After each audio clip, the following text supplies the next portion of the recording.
Good day, job seekers. Gary Hines here with Career Strategy Forum.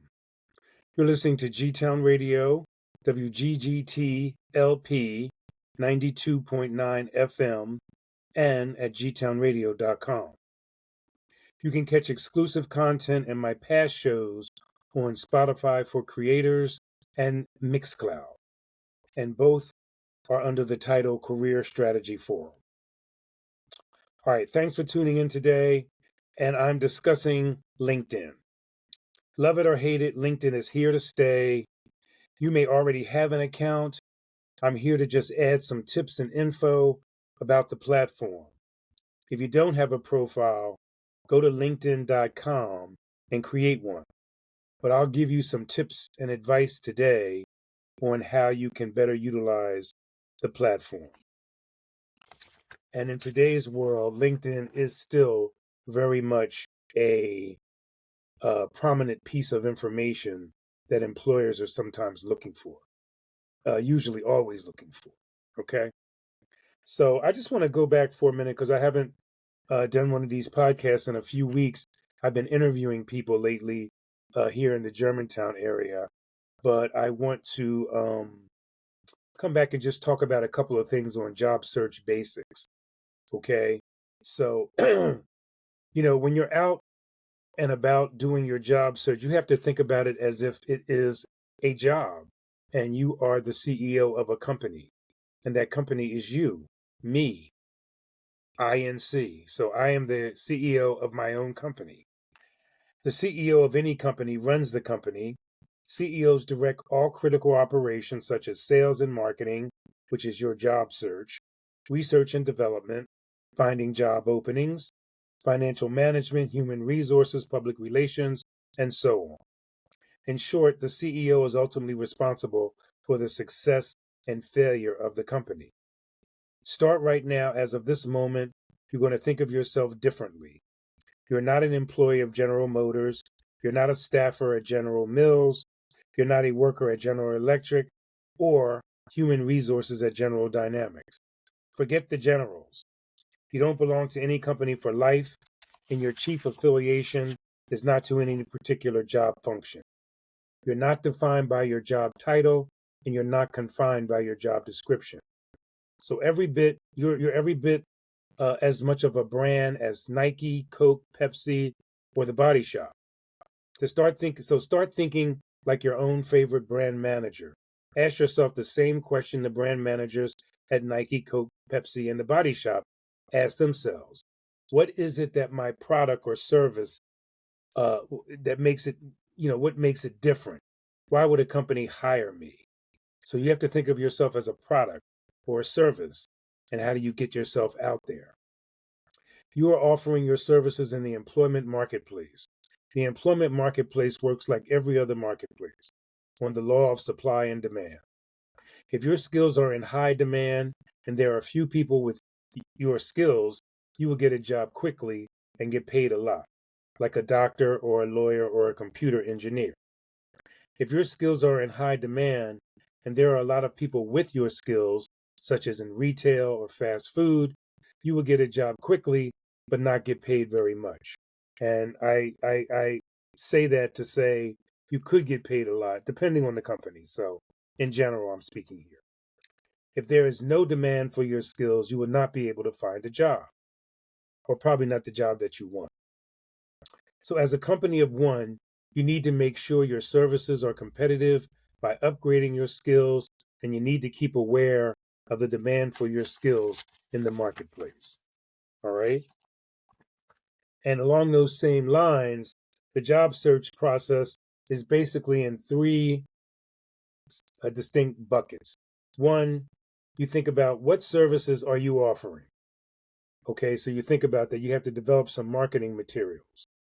Then you think about the active job search, advertising, such as job boards and LinkedIn, sending resumes, which are basically like proposals, networking, online and offline.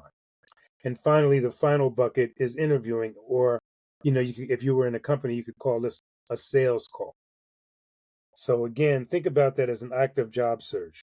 Once a person is clear about the services they're offering, They do what any company does to sell their services. They advertise themselves on job boards and LinkedIn. They send out proposals to provide services, and those proposals are really resumes. And they network to find business opportunities online and off. Okay, so I'm going to spend not any more time on this, but I just want to make one last statement about the job search basics. An interview is basically a sales call where a job seeker gets to present their match with the position requirements and why they are the best choice for the position. It is like any other sales call where the salesperson knows their services and knows what they want to tell the prospect. Job candidates cannot be passive. Like a salesperson, they need to be active in communicating what they want the interviewer to know. All right, so keep all of that in mind as we go through this process. And I'll come back to this again, but I want to get on to talking a little bit more about LinkedIn.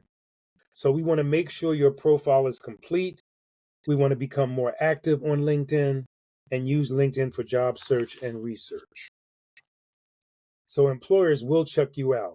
The number of employers utilizing social media to find and research prospective employees has changed and has increased over the years, up from about 30% in 2015 to about 92% in 2023. I am reading from some notes, so just so you know. Employers will research you online during the hiring process. There will be a deficit if you don't have a robust online presence. If you are not participating in the online world, either writing or studying, hiring managers will question your dedication to the job. And you can take from that what you will, but I will tell you that basically what it is saying is that, you have to have, and particularly in places like LinkedIn, which is a serious professional social media workplace platform. So you got to be on there.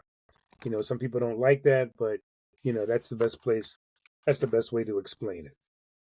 So here's some statistics, and sometimes some of you may have been told that if you are a job seeker and an employer contacts you, they can say, "Well, we found you on LinkedIn." As I said, a lot of companies are going directly to LinkedIn now to find prospective candidates. So here's some statistics that you might want to know. 98% of Fortune 500 companies use LinkedIn. 85% of jobs are filled via networking and personal and professional connections. Up to 70% of employees receive their current company position through networking. And 55% of job seekers find social and professional networks to be the most useful resource during a job search.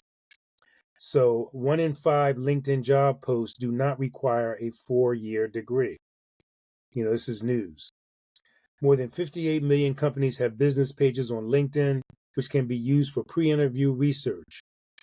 90% of recruiters use LinkedIn to fill jobs, compared to 55% using Facebook and 47% using Twitter. So again, even though this is classified as a social media platform, LinkedIn is really for professionals. There was a time not long ago when people were starting to post things on LinkedIn that were making it feel like Facebook. They were posting, videos of their beach vacations and all this kind of stuff. And it's really not for that. This is all about professional networking, connections, job seekers, and also for companies trying to get business. Okay. In 2020, a survey conducted by the Harris Company interviewed 1,005 hiring decision makers and found that 21% of hiring decision makers, or 1 in 5, said they are not likely to consider a candidate without a social media presence. A survey conducted by Career Builder found that 54% of employers ruled out a candidate due to finding something on their social media profile that they didn't agree with. This is up considerably from 2019, where less than 30% had rejected a candidate due to social media findings. Okay, so again, just more data and more information about the importance of LinkedIn and who's using it.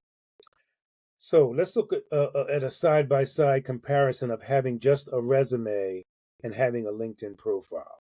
So on a resume, it matches your competencies to a specific job order.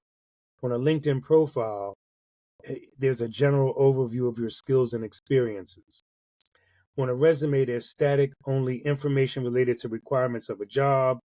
And on a LinkedIn profile, it's dynamic, ever changing due to your ongoing online activity and your goals for the future. So, in other words, you can constantly update your LinkedIn profile, whereas with a resume, it's pretty static once it's created.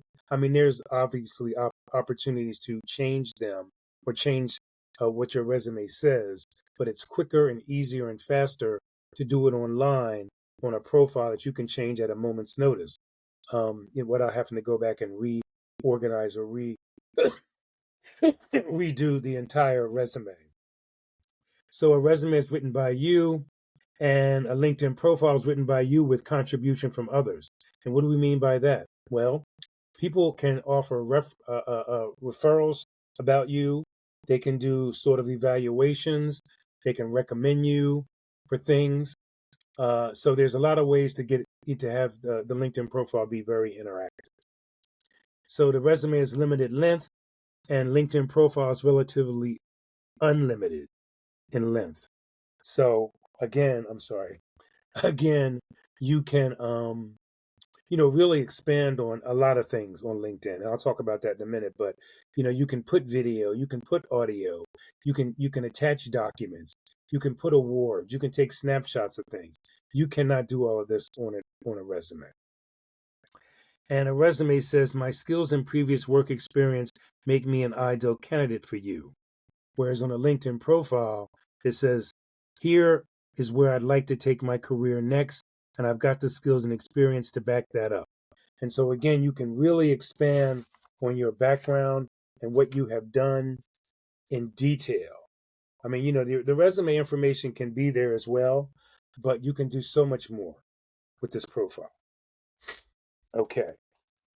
I'm sorry, I'm suffering a little bit from a cold here, so excuse me while I try to take care of that for a minute. Okay. So accounts, so here's some LinkedIn stats by the LinkedIn organization.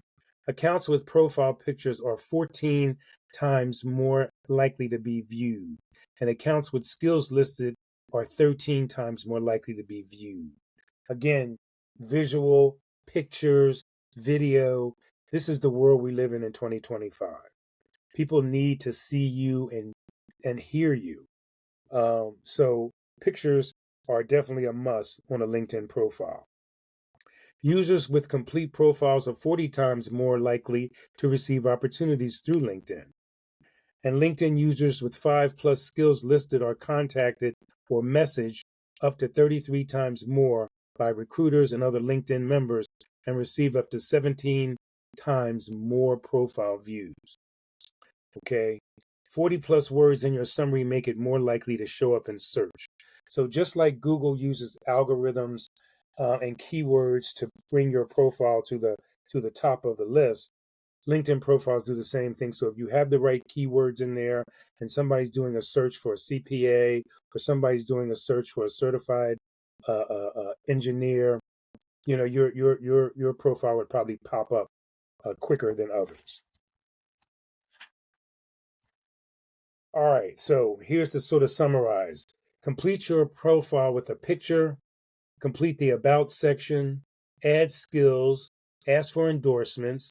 That's the other word I was trying to think about, endorsements, recommendations. Okay. Build your network, try to get at least 50 people as connections, track companies, search for jobs, stay visible, and stay active. So the profile picture, let's break that down. Your picture needs to represent you well. If possible, it should be done by a professional.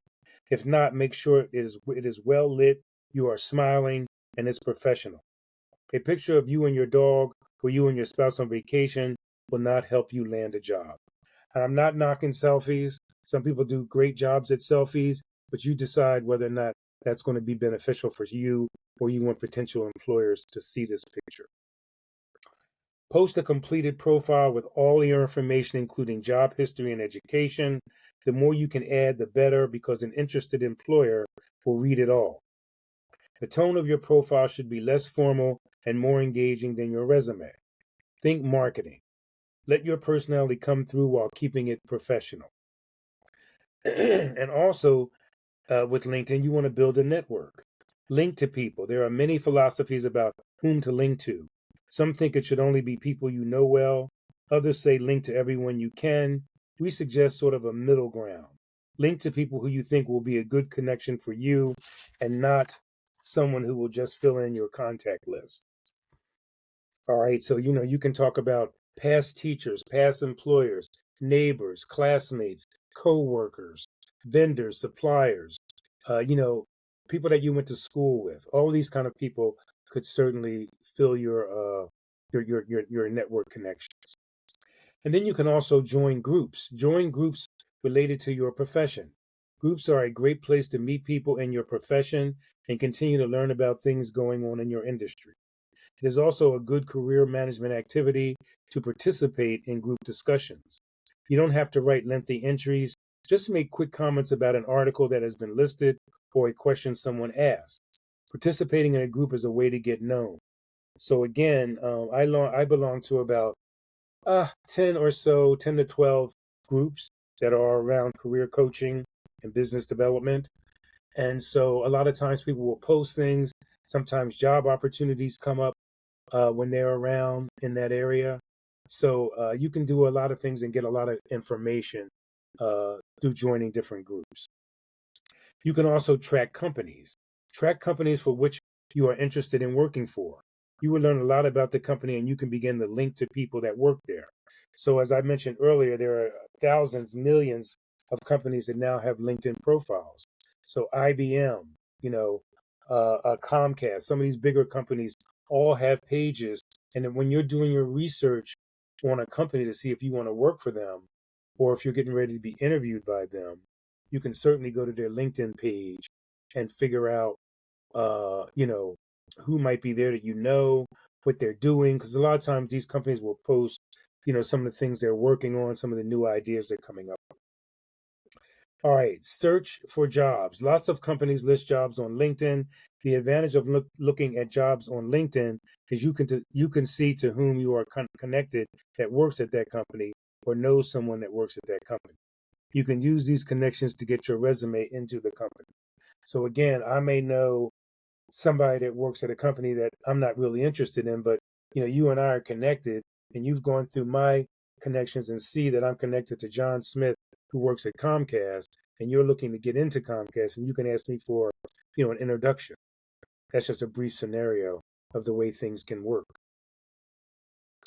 LinkedIn provides a number of ways to become known to other people in your industry. You don't have to spend hours every day on LinkedIn, but it is worthwhile to spend 15 to 20 minutes several times a week. You will find that over time you will build your contacts and build your online presence. Okay. So again, the advantages really are there. They outweigh, um, being passive about it. You really have to be, it's just like almost managing a social media page. If you happen to have a Facebook page or an Instagram page with your business on it, you need to keep that updated, to what you're doing, what you're offering, so people can see that and understand, that you're there, you're vibrant, you're active. You didn't just make something static and leave it alone.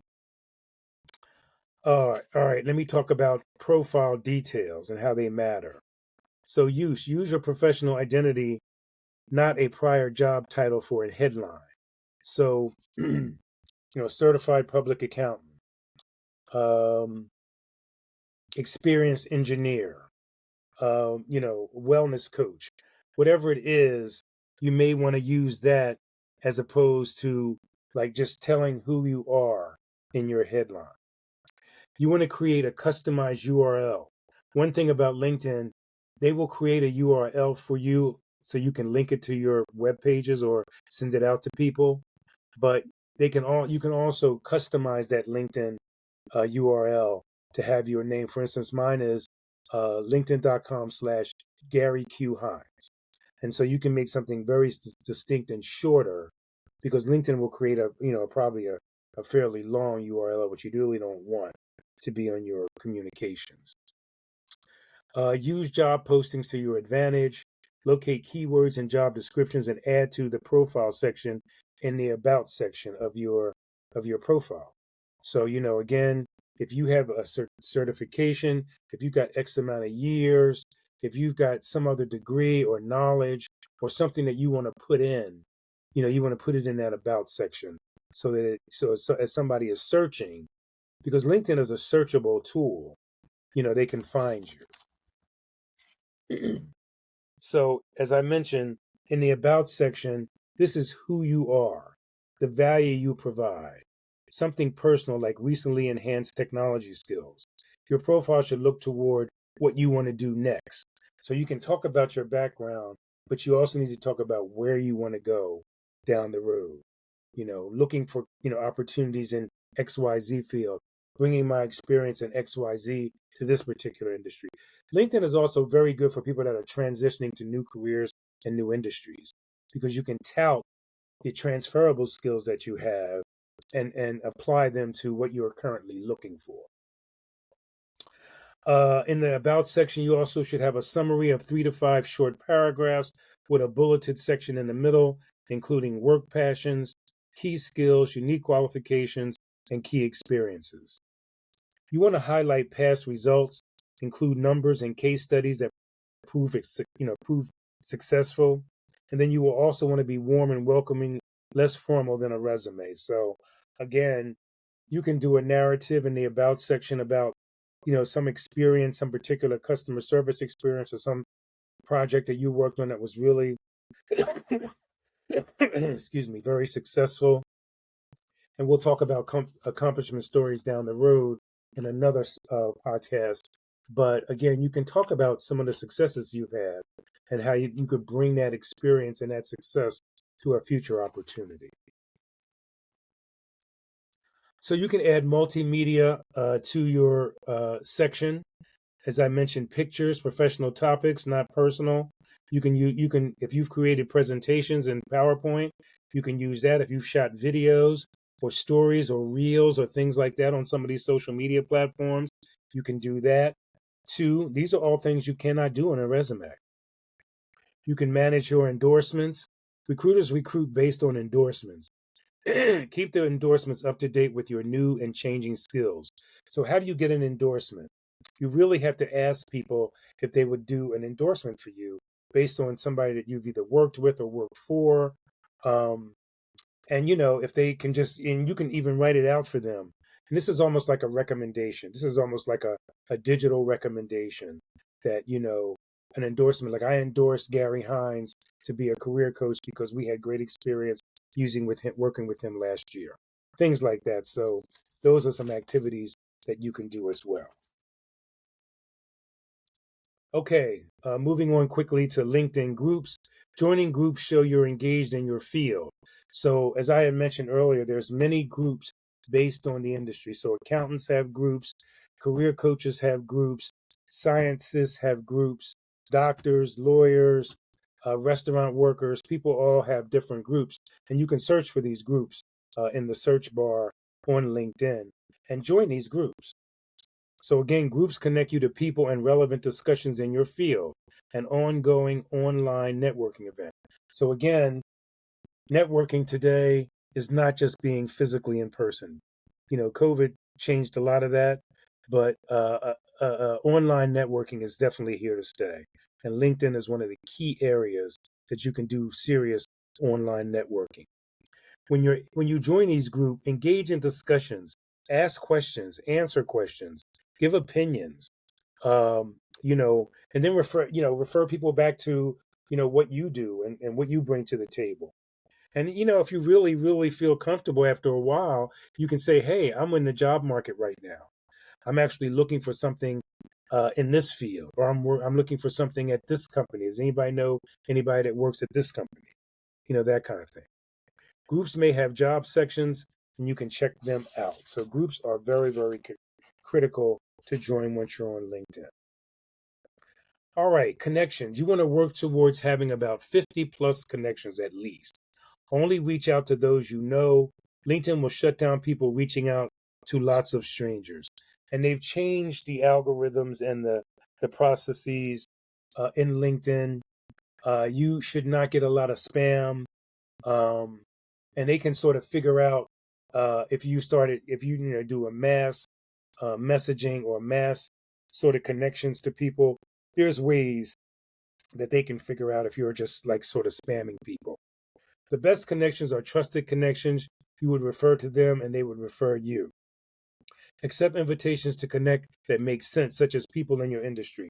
I know I get a lot of connections, requests from people I don't know, but these are people that are usually selling things. And I will put this down there. That's one negative to me about LinkedIn is that people are there really selling services. Uh, Sometimes, I mean, they're looking to make connections, but they also, bottom line is like they'd like to improve your bottom line. They'd like to improve your sales calls, that kind of thing. And it's okay. But a lot of times you'll have to just ignore those calls, or you may want to make a connection to them, which is okay. Having 50 or fewer connections on LinkedIn tells recruiters one of three things. You are a recluse who knows very few people, you're paranoid about connecting with others, or technology and social media are scary to you. And of course, none of these are good. So, getting to an all-star status, you want to have your jobs and work history there. You want to list at least 5 skills. You want to have the about paragraph that we talked about. You want to shoot for 50 connections plus. You want to have your education there. You want to have a photo and, you know, kind of stating what you want to do, what you're looking for. All right. Recruiting professionals exclusively use the current title box to search for candidates. Otherwise, they'd have to sort through thousands of candidates who held a certain role, for example, graphic designer, as far back as 20 or more years. The simple workaround, if you're unemployed, is to create a dummy job listing in the current section that includes the job titles you're targeting. All right, so think about that as well. And one of the other things you should do is study the profiles of similar professionals. Look at the profiles of others in the industry or position that you are considering. Learn what it takes to get there. Look at the career progression. What experience or education do they have? How did they get this position? What is the required job? Okay, and maybe there's some others connected in the industry. Have you reviewed their profiles? Maybe you know people that are that are in the industry that you're in or looking to get in, and you go to their profiles, make them a connection. And in job search, you can utilize the search box to search by keyword, company, or position title. You can leverage the filters at the top toolbar to fine-tune results.